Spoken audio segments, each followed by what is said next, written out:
Hello guys, welcome back to What I Like channel and welcome back to SabtuRandom review. Today we're going to review something so random, which is a poem. I made this poem back in 2021 and the title is Failure of My Own Desire. And let me read it to you and later we will break it down. Failure of my own desire.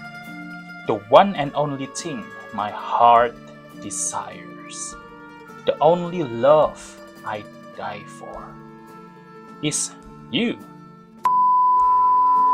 My fire, my fate, a dream I chase but can never forge.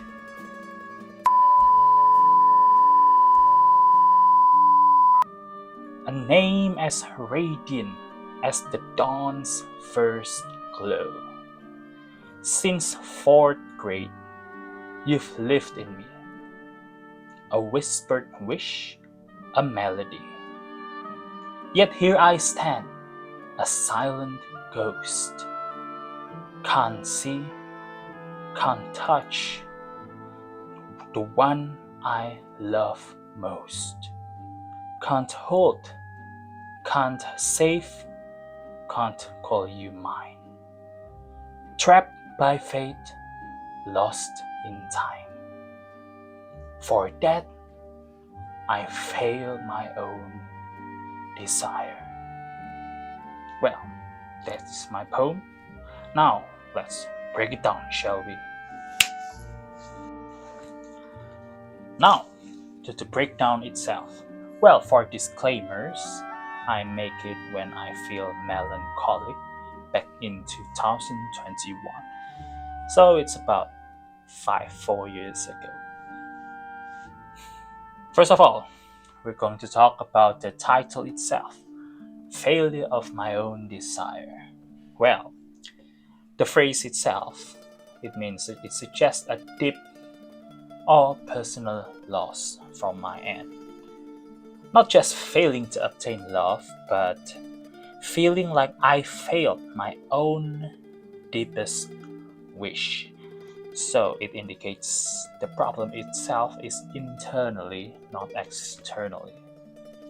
And it creates intrigue by blending abstract concepts like failure plus desire in a way that evokes emotional struggle from myself. And now we're going to talk about the first stanza. The one and only thing my heart could desires. The only love I die for is you. My fire, my fate. A dream I chase but can never forge. Let's talk about the first sentence. The one and only thing my heart desires. In here, I establish my desire, which is overwhelming and beyond my control. And then the second sentence, the only love I die for.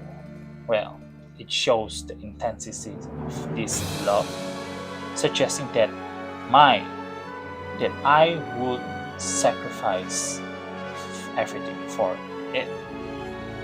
And then it's you, my fire, my fate. Well, using her name, you can change it if you like. It depends on who you like. And well, it makes it deeply personal, of course, in my end. And fire plus fate create a contrast between passion and inevitability. As you can see, my fate. And then the last sentence, a dream I chase but can never forge. It suggests that no matter how much I desires her, she remains unattainable for myself. The use of chase and versus create shows a struggle between effort and futility. Well, that's the end of the first stanza. We will move on to the second stanza. a name as radiant as the dawn's first glow. Since fourth grade, you've lived in me, a whispered wish, a melody. Again, the first sentence is her full name. You can change it. If you're a girl, you can change it to a boy's name, and if you're a boy, you can change it to a girl's name. It's up to you. Using the full name gives the poem weight, like an invocation. And then the second sentence, a name as radiant as the dawn's first glow. It highlights likens her presence to the sunrise, symbolizing beauty, renewal, and hope. And then the third sentence, since fourth grade you've lived in me. Well, of course, you can change it since 20 years old or whatever. It's up to you. Well, in my case, it's since fourth grade, so it's been a long time. It establishes deep-rooted, because it goes way back, long-lasting emotions and giving a sense of nostalgia, of course. And then the last one is a whispered wish, a melody. Well, this suggests that she exists in my mind as something beautiful, yet intangible. Much like a song or a distant hope. So it is beautiful. So she is beautiful in my mind, but it's intangible at the end of the day. There's the end of the second stanza. Now we will go to the third stanza, the final one. Yet here I stand, a silent ghost. Can't see, can't touch, the one I love most. Can't hold, can't save, can't call you mine. Trapped by fate, lost in time. Now, the first sentence. Yet here I stand, a silent ghost.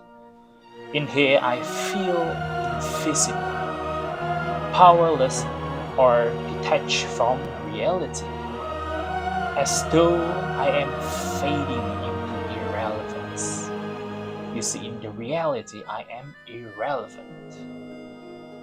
And the second sentence, can't see, can't touch, the one I love most. Here, as you can see, the repetition of can't emphasizes frustration and helplessness on my end. Can't hold, the third sentence, can't hold, can't save, can't call you mine. The list escalates in emotional weight from physical absence, can't hold, and then to emotional helplessness, can't save, to ultimate rejection, can't call you mine. A classic. And then the last sentence is trapped by fate, lost in time. Well, here I feel my existential suggests that the love was doomed from the start, and I'm stuck in my longing for her. So there's that. And finally, the final line. For that, I fail my own desire. For that here means that links back to everything I say and I described, being unable to reach, hold, or save her. And I fail my own desire, it's me not just failing to obtain her, but also failing myself. Desire is portrayed as something personal that, when left unfulfilled, turns into failure. Well, there's that. This is my poem back in 2021, and if you like it, you can modify it a bit, especially for the name, etc. Base it on your own experience. And don't forget to subscribe, like, and comment if you have any suggestion. Goodbye.